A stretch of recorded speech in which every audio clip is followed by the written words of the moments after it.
Hey, Dr. Dan here, and I guide students to be smart about higher education and live a life that matters. So, I want you to think of a tree in regards to your core values. So, the roots go down, and that's where you get your nourishment from to establish your core values, and that would be primarily your parents, your family situation. Probably it could be your church, your youth pastor, your friends, your extended family. Those kind of things are where we get our core values from. And then as you come up into the trunk of the tree, that's what it's stable. That keeps things stable. That's the core that kind of withstands the storm, the winds blowing, that kind of thing, and holds everything into place. So those are your actual core values. Then they kind of branch out and reach out into the world, or your world, wherever your arena and your domain is. And then the fruit that comes out of that fruit tree is good fruit, bad fruit, no fruit that you're providing to the world around you or to those in your sphere of influence. So when we get that core values and look at core values in that way, maybe gives you a little bit a better picture of what we're talking about. So in the first video that we did, this is the second video in a 5-part series on core values. The first video we covered being purposefully engaged, having a growth mindset. That means you're always learning, you're changing, you're getting smarter if you are applying yourself and doing learning goals. There's performance goals, which are easily quantifiable. You can measure those really easy, whereas learning goals involve failure. So you're constantly shaping, molding, becoming that person that you were destined to be. So what happens is in this second part of the core values video series is we're going to talk about responsibility is up to me.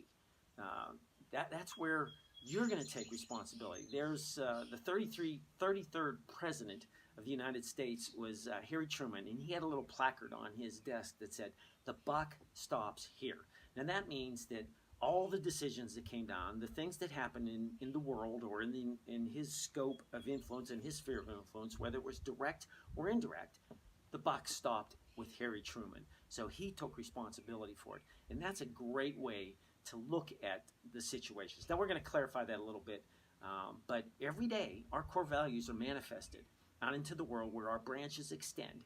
And there are people being influenced in a good way, maybe in a bad way, or maybe not being influenced nearly as much as we could influence them by the way we extend our core values and live our lives out to the rest of the world. So let's talk about two types of control, and we're going to call them, in academic terms, we'll call them locus of control.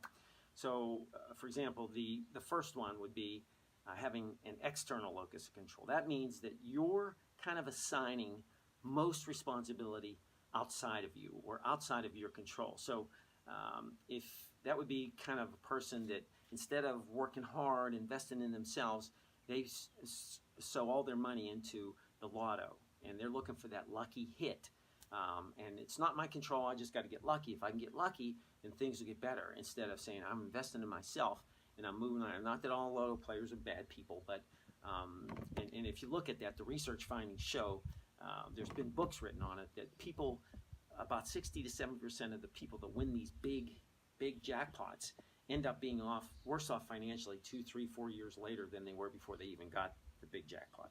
So in any event, we want to kind of lean towards an internal locus of control, where I have control over things. So for example, the people with an internal locus of control, they achieve more, and research shows they achieve more, they get better paying jobs, they have a more positive outlook on things. So we want to manage the tension between this external locus of control and the internal locus of control, because not all external locus of control mindset is bad.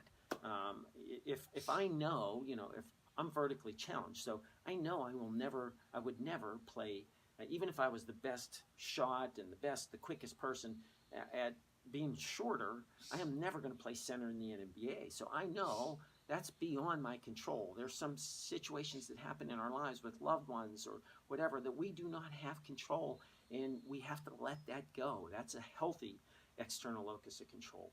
But where it comes into being a problem, and is where we kind of start not taking responsibility. So a prime one would be, I'm not good at names. Well, that's not good, in a sense of that's under your control.